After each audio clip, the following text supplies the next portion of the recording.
Hi, I'm Brad Logston, Senior Producer on Dungeon Defenders 2, and we're here to talk to you about the awesome game that's coming to Steam Early Access on Connected Digital World.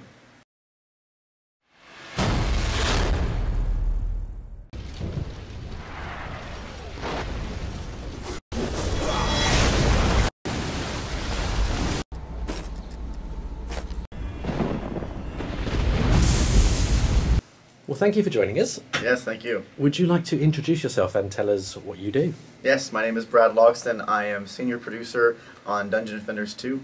Right. Start off by telling us all about Dungeon Defenders 2. Excellent. So Dungeon Defenders 2 is an action tower defense game with RPG mechanics mixed in, like looting and leveling. And it's an awesome experience where you get a chance to defend against the armies of the old ones as they're evading Etheria. You have 4 different heroes with a whole bunch of different towers and abilities at your disposal, and you build your defenses, your stalwart defenses, and just fight enemies as they come in waves and waves and waves, all the while leveling up and picking up cool loot at the same time. Okay, let's talk about some of the elements individually. Let's talk about the characters first of all. Tell us a little bit about them. Sure. So we have 4 of our main heroes. We have the Apprentice, which is our magic user. He has a lot of cool AoE damage spells. He has awesome towers like the Flame Burst Tower that shoots AoE fireballs out at enemies. We have our Squire, which is kind of our tanky defender type character. He can build barricades and lanes to stop the enemies from walking down the paths. We have our Monk, which is our support character. He has healing abilities to help his allies. He has towers that actually boost and amplify other towers, like a boost aura that raises the attack power of all the towers around them and improves their defenses.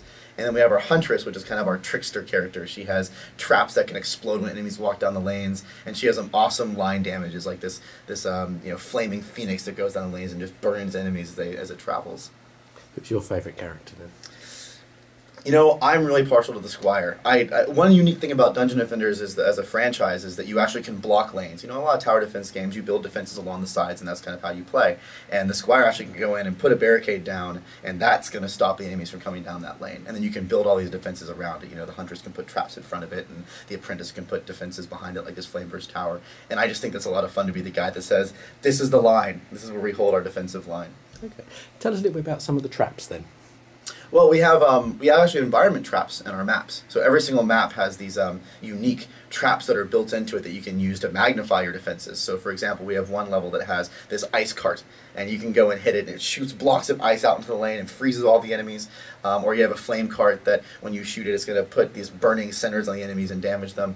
But it's kind of interesting because all of this works together in our new combo system, which allows traps and abilities and towers to all interact with each other. So, for example, the ice trap that I was talking about, you know, it shoots the block of ice, freezes all the enemies, and encases them in these big crystal ice cubes. And then if you have a Squire that builds a cannonball tower, when that cannon hits the ice, it's going to shatter them and kill them instantly. And it's kind of a fun way to use abilities and towers and environment traps to just create these unique cooperative combo experiences. And what about some of the defenses? Tell us some of those. So as far as defenses, so I talked about the barricade a little bit with the Squire. He actually has a cannonball tower that shoots cannonballs and hits enemies. The Huntress has this awesome thing called the Blaze Balloon. It's this little like bird filled with napalm, and when you shoot it or if enemies walk down, it drops lava on everybody. It's really exciting. The Apprentice has a Frostbite tower that actually shoots beams of frost energy and does an AoE slow around an area. It makes enemies slow down through the lane. And then the Monk has a really cool anti-air tower. It's one of the only anti-air towers in the game. And you can use that to either shoot enemies that are in the air, or if enemies get knocked up in the air through another tower or an ability, it'll shoot them as they're in the air too. Let's talk a little bit about the graphics. They're sort of quite vivid and very cartoon-like, so tell us about them. Yes. So for Dungeon Defenders 2, we're really trying to find this unique way to pull out that cartoon in motion, that animated look that was really popular in Dungeon Defenders 1. And one thing that was big with us is trying to find a new way to create visual effects in our game. So all of our visual effects are 2D flipbooks, they're hand-drawn, hand-animated, and it really, I think, creates that sensation of you're watching, you know, an animated game, this cartoon look that we really think comes across very well. And again, there's a lot of music and sound effects. Do you want to tell us about that and how that changes depending on what you're playing? Yeah, so, you know, I'm very proud of the work that we've done on the music side of the game. It's been a lot of fun working with our composer. And, you know, we get these atmospheres in all of our different levels that really magnify what's going on. You know, in Dungeon Defenders 2, you have this sense of war, you have this sense of, you know, the armies of the old ones invading, and so some of these maps you have this tension going on where it's, you know, you feel that holding against the enemies that are trying to, say, destroy a town or you know, destroy one of the crystals. And then we have these moments where we use the mood and the sound effects and the music to really set a mood. So we have this one map that takes place in this throne room, and it's the sound effects are all subdued, and all you really hear is these lightning cracks coming from the atmosphere, and then you have this very somber tone because it's this big moment and the drama that happens. So we really like using those tools to really amplify the atmosphere we're trying to create.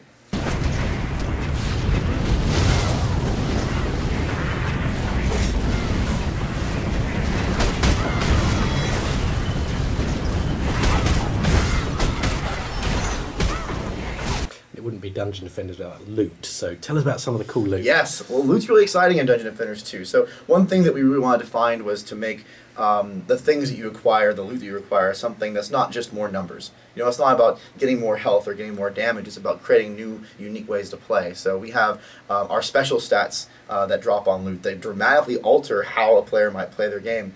So, for example, there's one special stat that you might get that takes the Squire's Barricade, and every time it does damage, it actually can heal itself. Or you have a special stat that, for the Huntress, whenever she takes damage, she might have a chance to run faster for a short period of time. And there's all these different ways that you can play based on the loot that you acquire. And it allows you to create different sets of armor and weapons and relics in order to really amplify the game experience all throughout levels, from the beginning all the way to the end game. Okay. And at the end of each level, you get a chest. Yes. So tell us how that works. Yes. So it's kind of a cool reward loop. When you finish the game, you have this opportunity to get this reward chest that spawns in, and it's similar to our loot. It has multiple tiers of quality. It's it goes from the kind of standard green, okay, this is kind of a cool thing, all the way to the legendary. Oh my gosh, if I get this thing, it's a really big reward. And it comes in, and you have a chance to open it. Say you get it, and you get like a rare. You get a blue chest, it's a rare chest, and you go open it, it has a chance to actually upgrade itself to a mythical chest, the purple one. And so it's always this excitement of, oh my gosh, is it going to open and just be this awesome thing of loot, or is it going to upgrade and give me something even cooler? Okay. You mentioned some of the maps. Talk about some of the different maps that are available in the game. Yeah, sure. We have our first region of content done, and that spreads across about 10 different maps right now, different environments, and we've spent time to figure out, in Dungeon Defenders 1, you just had these locations inside of this castle, it was relatively, isolated in scope, and now we've kind of fleshed out the world, so we have these ancient ruins of this race that you're discovering, and they're off on the mountaintops, and you can look down and you see this valley with these little lights, and later on you go down there and there's actually a map that takes place there in the valley where you're defending an inn from the enemies coming in. We have maps on top of the ramparts of the castle where you're out there defending against these invading airships that are coming in, and you see this massive giant airship in the distance that maybe is something alluding to in the future when you're going to play.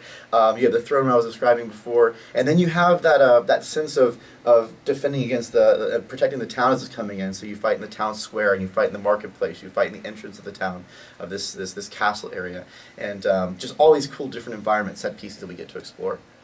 And you can also go visit the Tavern, and that's obviously been enhanced for Dungeon Defenders 2. Do you want to tell us about the Tavern and the sort of things you can do in it? Yeah, so the Tavern's a really cool experience in Dungeon Defenders 2. We fleshed it out and added more space in there. Your favorite tavern keeper is back, and for early access now you can go and talk to him, and he can listen to you tell him about your bugs that you're finding, which eventually come to us. We have all the really cool shop vendors where you can buy new weapons or new relics or new gear or whatnot. And there's also a really cool new system for item enhancement. So in DD2 you actually can go and take your weapons or your relics or your armor, like your chest pieces or whatever, and you can fuse other pieces of gear into them to enhance them. So you put swords into swords or helmets into helmets and improve them and make them better by being able to amplify their stats or add new things to them. And there's a war table where actually the Squire's dad is sitting there, and you can come up and talk to him, and that's where you go select your maps. There's a cool place where you can go manage this new feature we call our hero deck, which allows you to bring different characters into each experience when you play. And all that takes place in a nice, big open space that we think is a lot of fun. And there's also some cool areas in the back to explore in the tavern if you want to go and poke around some too. Why should people play Dungeon Defenders 2? We think we have a great game. We've been building this game with our community and over the last year and working on that core game experience, and all the feedback we've gotten so far is that the game is fun. It's a work in progress. We're going into early access. We have a lot of things still to do, but we think we have right now, we're really proud of. You have a lot of cool towers abilities, a new melee combat system, where the character's attacks feel a lot more weighty. Just a really rewarding experience to play right now. And we want to get people in to come play with us, help us build a better game, and then work to evolve it down the road as we add new features in that everyone's going to come to expect from a Dungeon Defenders game. And how can people get involved?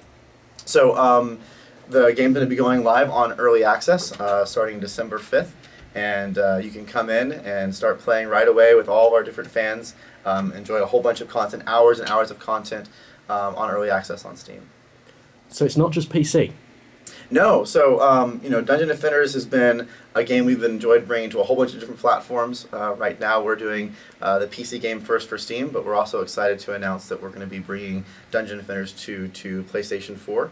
So we're going to be doing that sometime in 2015. We're really excited that our console fans will have a chance to sit there in their living room, potentially with a friend, doing split-screen co-op, playing the Dungeon Defenders 2 experience. Excellent. Thank you for your time today. Thank you.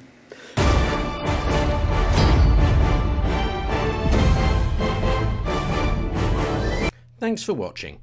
Why not subscribe to our YouTube channel by clicking on the link on the screen now.